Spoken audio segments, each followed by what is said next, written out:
পুরো তহসিলদার কল্লোল সাহেবের নাম বলছে যে উনি ভূমি উন্নয়ন করের নামে অনেক টাকা নিচ্ছেন। নওকা ভূমি অফিস কর্মকর্তা মওদুদুর রহমান কল্লোল টাকা ছাড়া কোনো কাজ করে না বলে অভিযোগ করে আসছিলেন নওগাঁর অনেক ভুক্তভোগী।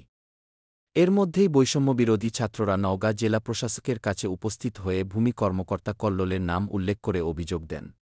পুরো তহসিলদার কল্লোল সাহেবের নাম বলছে যে উনি ভূমি উন্নয়ন করের নামে অনেক টাকা নিচ্ছেন, তারপরে নামজারি করার কথা বলে অনেক টাকা নিচ্ছেন। আমি আরো কয়েকটা কথা বলছি, আমি ভিডিও করা আছে, আমি পরে দেখে আর কি কি অভিযোগ আছে আমি সেটা পরে দেখবো। আমার এডিসির মুখে দায়িত্ব দিব, ভিডিওটা দেখে তাদের সাথে আরো কথা বলে আরো কি কি স্পেসিফিক আছে।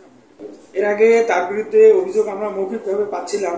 এর আগে এই অফিসেরও বেশ কিছু দুর্নীতি আমরা পেয়েছি। আপনারা জানেন যে এই দুর্নীতি দমন অফিসারের একজন কমিশনার এসেছিলেন, এখানে গণশুনানি হয়েছে, সেখানেও আমরা কিছু এই অফিসের অভিযোগ পেয়েছি। তো আরো অন্যান্য কয়েকটা অফিসের অভিযোগ পেয়েছি, সেটা নিয়ে আমরা কাজ করছি। দুইজন তহসিলদারের বিরুদ্ধে ইতিমধ্যে বিভাগীয় মামলা চলছে।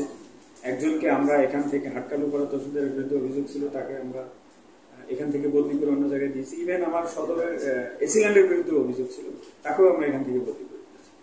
দুর্নীতি যে করে আমরা কাউকে ছাড় দিচ্ছি।